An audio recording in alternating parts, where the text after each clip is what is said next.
Hello, David. How are you? I'm doing well, Jen. How are you? I am doing well, and I'm even better now that we are sitting here and recording the very exciting day for you, your book launch, your book release. How exciting is that? How are you feeling today? Feeling good, feeling good. Excited to be here. I feel like to me, it's always exciting when you've been working on something for so long and then finally the day has arrived, because I feel like sometimes it feels like that day will never come. But we're here now, so that's a good thing. It's been a long road. Yeah, but this is, I don't know, climax, so to speak. Yeah, so let's just, for anyone watching, let's just start off by actually saying a little bit about who you are and then what you do, and then we can get into the specifics around your book. Okay, so my name is David Morse, and for most of my career, I've been in marketing, particularly multicultural marketing. I've got a company called New American Dimensions. We're a market research company. We specialize in multicultural market research. And I'm transitioning more and more into teaching. I've got a master's degree in history. I love history, hence why I wrote this book in the first place. And, more and more, I'm kind of transitioning into becoming more of a social activist, because I believe very strongly in racial social justice as well as other kinds of social justice. And I want to teach. I want to, I feel like I've been around a few years, and I want to pass on what I've learned over the years to, upcoming generations. I want to give back the way that feel that I've benefited from so many people in my life. Yeah, and I think that your book in particular very much feels like a history book to me personally. And so was that intentional when you were writing it? Were you thinking like this could be used as part of supplemental text in history classes, or were you just kind of like writing instinctively to what you knew? No, absolutely. It's a history book. It also takes things up to date. There's a lot of kind of, I guess, sociological content in there, because I also wanted to answer the question, where are we going? Where are we today? Where are we going? But it is very much a history book, because I wanted to tell the story, in many ways, the story that I wasn't taught in school. And that's the honest to God true story of race in America. And it's not a pretty story when you start looking at the underbelly of American history. And I just remember the first time I learned, and this was obviously a while ago, but I just remember the first time I learned that textbooks are different in different states, and how absolutely appalled I was that we teach history in such different ways. And then we wonder why we have this fundamental systemic issue in our country. Like, it's not surprising at all. Like, it's very intentionally designed that way. So I like that your book really kind of goes really far back and then kind of brings it up to the present day. So talk to me about, so it's an American legacy, racism, nativism, and white supremacy. So I feel like, most people know, like everyone knows what racism is. And I would imagine everyone in the world would know what white supremacy is. But what about nativism? I feel like that's a term that when we were talking about the subtitle, like it was very clear to you, like this is more about nativism than anything versus a different word we had. But can you just kind of explain what that term means for someone who might not know? Nativism is the fear of, or the rejection of, people that are not American, people that don't belong to the country. And if you look at American history, it has been very, very nativistic in terms of whether we're looking at the Irish in the 1840s, or whether we're looking at the late 1800s in terms of Eastern European Jews or Italians, or whether we're looking at Mexicans at the border today. There's always been this streak in American culture of nativism. In other words, although, we have this narrative of opening the gates and the Statue of Liberty, in many ways that is counter to the reality of what America's been about. And that's where the kind of the white supremacy comes in, is we've always been welcoming of Northern Europeans. Germans received a pretty good reception when they arrived in the United States, and certainly people of British descent. But a lot of immigrant groups throughout history, like the ones that I've mentioned, the Irish, the Jews, they weren't even considered white at the time that they first immigrated to the country. And there was all sorts of rhetoric at the time, whether it was papists, Irish who are taking over our way of life, or Jews from another race that are kind of infringing, endangering the American way. We've always had this streak of kind of rejecting foreigners in terms of coming to this country. And so when you were figuring out the structure and who you would include, because I feel like I have like 12 questions wrapped into one. Let me just start by asking, in terms of, you cover many different groups of people in this book. This is not specifically a book about racism related to Black versus white. You are really kind of talking about just the history of many other groups, just throughout time. How did you determine which groups you were going to speak about in this book? I think part of the story is when I first started to get involved in multicultural marketing, particularly Hispanic marketing, there was kind of a consensus among marketers that Hispanics were different. Hispanics were going to hold on to their language, hold on to their culture, as opposed to other prior immigrants who had, quote unquote, assimilated. And I started to look into the history of that to understand why white people essentially had assimilated, and that path to assimilation has not been available to other groups. Mm-hmm. And I mean, when you start looking at the history, what you really realize is, for instance, eugenics at the beginning of the 20th century. There was a very, very active campaign to prevent the reproduction of people that were not considered Anglo whites at the time. And again, the story never, ever gets told. And what I wanted to do was tell the story of racism and nativism as it existed towards many different groups. And it started, I think a lot of it started with my own kind of background growing up Jewish in America, because I had grown up with this legacy that we were persecuted against. And yet none of that really enters into the realm of American history. Now, when we're talking about African Americans, that's a whole different subject, and I treat it very differently in the book. The first Africans were brought here in 1619 as slaves, and regarding Native Americans, I think that I'm sorry, Native Americans too, but regarding African Americans, I think there are few examples in world history of a group being treated worse than African Americans, between chattel slavery and the Jim Crow and segregation that developed after slavery. It is without parallel. But there are other groups too that have experienced horrible discrimination. If we look at, I've got a chapter devoted to Hispanic Americans, chapter devoted to Asian Americans. We just don't hear about that stuff, about the lynchings of Mexicans in the late 1800s, early 1900s, the deportation of Mexican citizens during the Depression. We don't hear about the Chinese Exclusion Act of 1882 or the Gentleman's Agreement where essentially immigration from Japan and China was outlawed until World War II, the 1950s, depending on what group that we're talking about.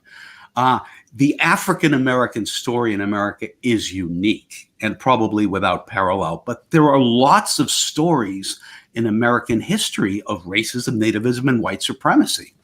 Mm-hmm. And I wanted to tell that story. Yeah. And so I feel like this might be, maybe there's an obvious answer to this question, or maybe there isn't something more than the obvious answer to this question. But why do we think that all of the racism and nativism related to other groups of people is not taught about, or even in general, just not taught about across the board? I mean, when I was a kid in school in the 1970s, I learned that Lincoln freed the slaves. That's about all I learned about African American history. Mm-hmm. I learned that we won the Mexican American War. I mean, the Mexican American War is called the North American Invasion in Mexico. We essentially took a big chunk of Mexico and persecuted the Mexicans that were living on U.S. soil. Who knows that side of the story? I mean, I grew up learning about the America that never lost a war, the America of justice, the America of liberty, and I am not saying that doesn't exist. That is one side of our country. What I wanted to do was talk about the side that just doesn't get talked about, the side that I never knew about until I started peeking under rocks and looking into books and realizing, wow, that's how it really happened. So it's a combination of the good and the bad that I think that makes us that makes us who we are. And for too long, I feel we've been ignoring the negative and just focusing on what makes us great. Yeah, I would fully agree with that, which is obviously compounding issues across the board for many groups of people. And so I guess for those who are watching, I want to 100% acknowledge that we are two white LGBTQ people who are speaking about racism. And I feel like that is something very important to note, that because there's so many conversations that are happening right now around race in our country, which have to be happening and should have been happening well before the implosion of kind of what we're going through right now. So I do want to just kind of acknowledge that we fully recognize that we are two white people having this discussion. However, I want to know a little bit about, like, from your standpoint, in terms of just conversations that you've had with people. Have you had anyone kind of say to you, like, well, why are you the one that's teaching about this? Or why are you the one that's teaching around multicultural marketing? Or just, do you ever get those types of conversation or, feedback from people, or, side comments or anything like that? I do, not too often, but one of the things that really bothers me or scares me is that people are going to say, we don't need a white person to tell our story, right? We don't need the white savior, because there's enough of that in American history. But I also feel, and I'm not trying to be a white savior, I'm trying to tell a story. And I also feel that one of the lessons that we've learned as a country recently, post George Floyd, post the killing of George Floyd, is that, Black people have known, people of color have known about what's going on for a long time. It's, in many ways, it's white folks that don't know the story. And I think a lot of Black folks in the country today are experiencing kind of a deja vu. We've been talking about this for years, for decades, for centuries, but I think the turning point is that white folks, and it's in many ways driven by this new generation of Generation Z folks that are white kids, white young people that are cognizant of the history, that feel like if change is going to happen, it's got to come not only from people of color, but from white folks too. It's got to be all of us. And that's why I tell the story. I think that makes a lot of sense. And I feel like there is definitely a parallel within the LGBTQ space, because you and I both know that we've been talking about LGBTQ rights and, even just the ability to be able to be employed in the United States without being fired for being LGBTQ. There's still many states where that's perfectly acceptable. And I think that we've been beating that drum for decades. And it's not until straight allies wake up and see, like, oh, wow, I didn't know that could happen to you. And that's, at that point, that's when change happens. And I think that's where we're at right now, where people are waking up. And yes, it's finally like, okay, finally, white people, like, where the hell have you been? But at least people are waking up now. And now, hopefully, some of these systemic issues can start to be dismantled. And it's obviously going to take a long time. But I think there's a lot of people who have absolutely no faith in future generations. But I have an incredible amount of faith, especially on the social justice side of things, for what is to come. And, just having a 12-year-old child myself, like, just the level of things that he knows as a 12-year-old that I didn't know until I was in my 20s is astonishing. And I think that there's something really kind of beautiful and magical about just how the internet has kind of removed a lot of barriers for things. Just a random example. He watches just a number of different YouTube channels, and they're YouTube channels of people in many different countries. And sometimes they're not in English and there's subtitles. And it's like, I wouldn't have access to that opportunity to be watching some German channel and understanding kind of like German culture when I was 12. Like, just think how crazy that is. But like, think how awesome that is in terms of just kind of expanding the minds of young people so early on. So I do have a lot of hope until they prove me otherwise. I think it's so cool. Look what happened with TikTok, with that Trump rally. Few months back. I mean, young people, I mean, a lot of it has to do with empowerment from social media, but young people are empowered. And if you look at surveys too, the younger people are, I mean, if you compare generations from boomers to Gen X to millennials to Gen Z, the awareness of social justice issues, on questions like Black people have life have it more difficult than I do. Baby boomers are going to tend to say, no, it's hard being a white person in America these days. Whereas as you get younger, there's a higher and higher consciousness that, yeah, there's such a thing as white privilege. When I drive down the street or walk down the street with my white skin, I'm not thinking about people being afraid of me. I'm not worried about a cop pulling me over and shooting me. It just never enters my mind.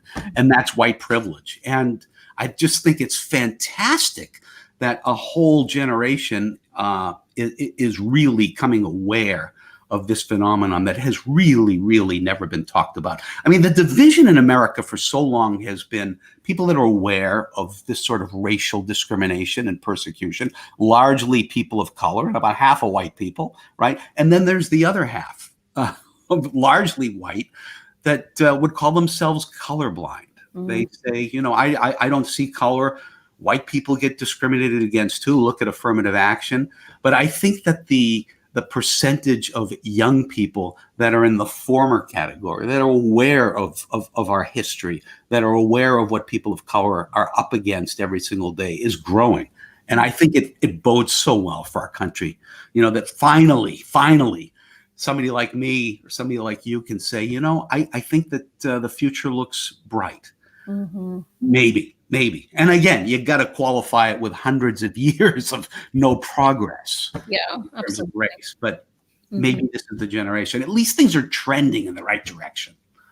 I definitely think they are. And I think, I look back to when I was 12, when there might have been a presidential election, and thinking like, did my parents ever have conversations with me about the implication of their vote? I really cannot possibly imagine that actually happened. Mind you, that would have been in the 80s or 90s.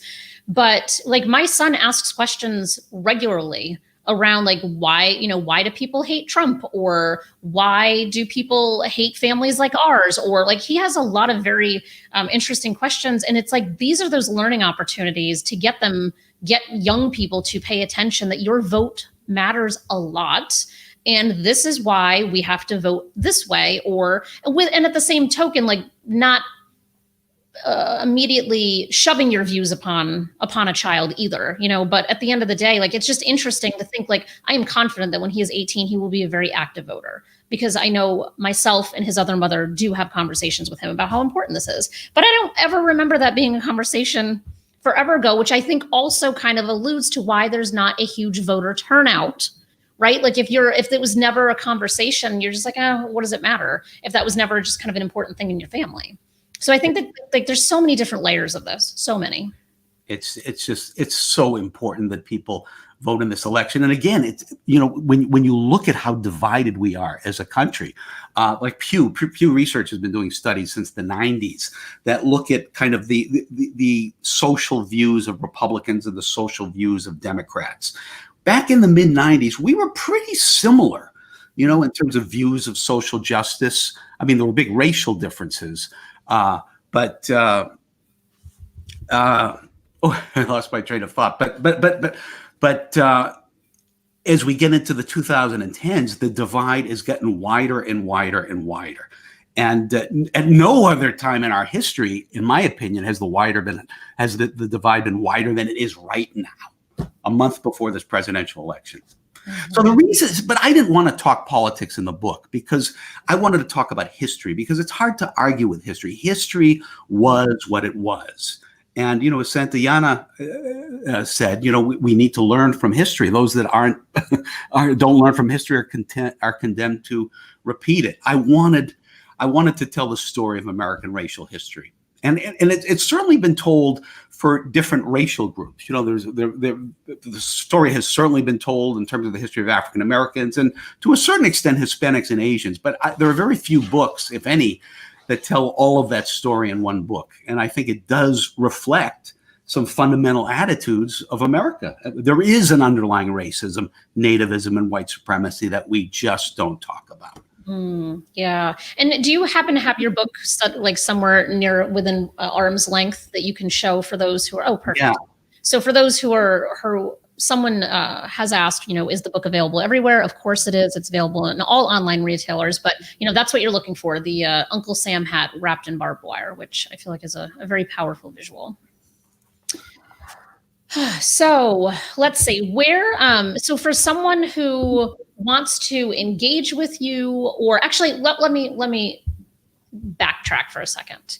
I want to make it clear that this book is not about politics. I feel like you just kind of alluded to that, but I want that to be very, very, very clear that it's not a political book. It's very much a history book of all of these different kind of systems and how they're, how they're created, structured, and their impacts, basically. So it's not a political conversation, despite us just having a little bit of one. But is there any other thing that you want someone who's considering getting a copy of this book? Maybe they're considering, maybe they're a professor, or they do something somewhere where this might be something that they can use in teaching and helping others. Is there anything else that you would want people to know before we kind of start to wrap up?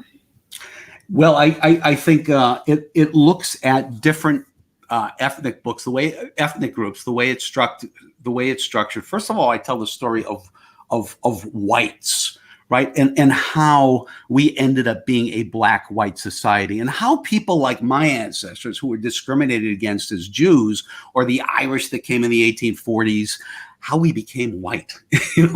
We kind of created this concept of whiteness, and we're able to become, and it goes back to redlining, and it goes back to, programs like the VA loan program after World War II.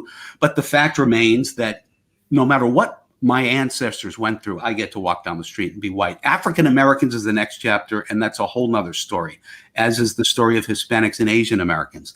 Then I tell the story, and it's a very interesting one, in my opinion, about racial medicine.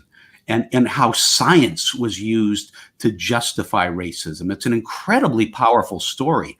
I mean, when you go back to the 1800s and early 1900s, or even back to the Enlightenment, you read the work of Thomas Jefferson, who was attempting to justify how, in the Age of Enlightenment, this enlightened country that was founded on liberty could have slavery. And science, in many ways, evolved in the United States to justify racial differences. And there was all sort of dogma coming out of that time period that pointed to the inferiority of African Americans, as well as the Irish and the Jews. Mm-hmm. But I talk about that. And then in the last chapter, where are we now and where are we going? I kind of talk about, mostly from a sociological perspective, about where we're going, and looking at data. For instance, the fact that the younger you are, the more progressive you tend to be in terms of your racial beliefs, the more in tune you are with this racial history that I'm talking about. Mm-hmm. So that's kind of the structure of the book, but it is very much about history, mm-hmm. and how we got to where we are today. Yeah, so it's just so powerful. So for those who are watching either while we're live or at a later date and time, the book is available on all major online retailers. It's obviously available on Amazon, but Barnes & Noble, Books A Million, all of those good places. But for someone who wants to have a conversation with you, David, possibly listen to your podcast, can you kind of, just share with folks other ways that they can consume information of yours or get in touch with you? Well, they can certainly email me at david@nadllc.com or david@newamericandimensions.com. That's my company name. I've also got a podcast called Race Talk, and the tagline is "Where Race is Front and Center," and it's a joint venture with my nephew, who does the sound. I lost my sister about a year ago, and it was kind of a labor of love in honor of her, and I work on it with her son. And we've got about 17, 18 podcasts so far, covering everything from history to sociology to education to just talking about race and things like that. And you can go to my website, davidmorseauthor.com. Beautiful. Thank you so much, David. It's always, to me, it's just like the icing on the cake when we're finally done. The thing of beauty in the world, and now we can just kind of like sit back and be like, okay, that labor is done. Now it's on to making sure that people see it and read it. So that's the next foray. But it's been fantastic talking to you and just kind of sharing what you're up to, because I think there's something very powerful about all of this that I'm hoping that people will read with intention and do something with that information. Well, thank you, Jen. And I want to thank you too, because you and I have been talking about this book for a long time. And finally, with your help, and you are an amazing coach, and Thank you. this never ever would have happened without your direction. So I am deeply indebted to you. Thank you, Jen. You are very welcome.